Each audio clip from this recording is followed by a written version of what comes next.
سبحان اللہ سبحان اللہ۔ پیارے دوستو، اخبارات کی سرخیاں بھی غیر قوموں ہی کے بارے میں نظر آتی تھی، مگر افسوس سدا افسوس کہ رفتہ رفتہ ہمارے اسلامی معاشرے کے اندر بھی یہ وبا پھیل چکی ہے۔ آج جہیز کے لیے بھیٹ چلنے والی کہیں فاطمہ، کہیں رضیہ، کہیں شبنم و فرزانہ اسلامی شریعت کے نام لیواز سے یہ کہہ رہی ہے کہ کاش ہماری اسلامی شریعت کتابوں اور آسوں کے بجائے عمل میں آ جاتی۔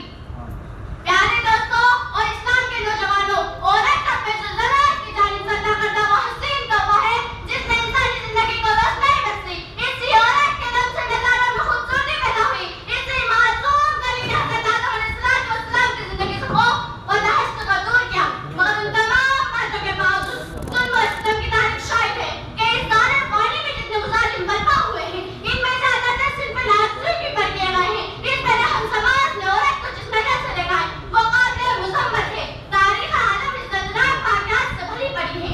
کبھی حضرت مریم کو دنیا والوں نے محتمم کر کے جنگلوں کے خاک چھاننے پر مجبور کیا، تو کبھی نمرود نے اپنی بیٹی کو ایمان لانے کے پاداش میں اسے آگ میں ڈالا، تو کبھی عرب کے جاہل ماسٹر نے لڑکیوں کی پیدائش کو اس قدر منحوس تصور کیا کہ ان کے پیدا ہوتے ہی زندہ نرغور کر دیا جاتا تھا۔ محترم حضرات، آج بھی ان معصوم دوستاں پر ظلم و ستم کے پہاڑ توڑے جا رہے ہیں۔ صبر و تشدد کی خاردار ڈھالیاں ان کی راہ میں حائل ہے۔ آج بھی ان عورتوں کے ارمانوں کو خون کیا جا رہا ہے۔ غریب گھرانوں کی بچیوں پر خدا کی زمین اپنی وسعت اور کشادگی کے باوجود تنگ ہو رہی ہے۔ ساری دنیا میں یہ بات روز روشن کی طرح یہ ہے کہ جس گھر میں لڑکی جوانی کی دہلیز پر قدم رکھتی ہے اسی وقت سے والدین کی نیند حرام ہو جاتی ہے۔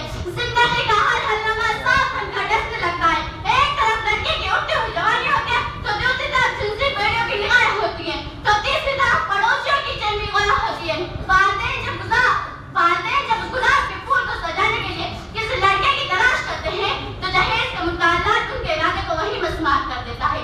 ارے جہیز کے ٹھیکیداروں، کان کھول کر سن لو، ذرا دیکھیں سید الانبیاء تاجدار عطا احمد مجتبیٰ محمد مصطفیٰ صلی اللہ علیہ وسلم کی پیاری اور لاڈلی بیٹی حضرت فاطمہ رضی اللہ تعالیٰ عنہ کا عقد مسنون کس انداز سے ہوا کہ جسم پر جو جان ہے اس میں 16 پیبند لگے ہوئے ہیں۔ بنت رسول ہونے کے باوجود پیغمبر شیر خدا حیدر کرار رضی اللہ تعالیٰ عنہ کے گھر کے جانب روانہ ہو رہی ہیں، اور جہیز میں ایک بستر، ایک تکیہ، ایک چکی اور 2 مٹکے پر مشتمل سامان علی مرتضیٰ کو پیش کیا جا رہا ہے۔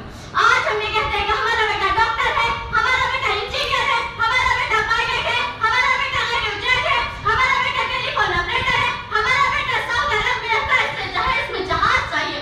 ارے اولاد پیدا کر کے جہیز کی تمنا کرنے والوں، کان کھول کر سن لو، اگر تمہارا بیٹا ڈاکٹر ہے تو حضرت علی امیر المومنین تھے، اگر تمہارا بیٹا انجینئر ہے تو حضرت علی مجاہد تھے، اگر تمہارا بیٹا پائلٹ ہے تو حضرت علی خلف رسول تھے، اگر تمہارا بیٹا ایروجیٹ ہے تو حضرت علی اسد اللہ تھے، اگر تمہارا بیٹا پیکر سیاست ہے تو حضرت علی پیکر ولایت تھے۔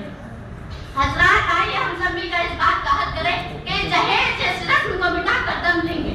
یہ سنگ گرا جو حائل ہے رستے سے ہٹا کر دم لیں گے، یہ سنگ گرا جو حائل ہے رستے سے ہٹا کر دم لیں گے، ہم پھول بھی ہے تلوار بھی ہے باطل کو مٹا کر دم لیں گے۔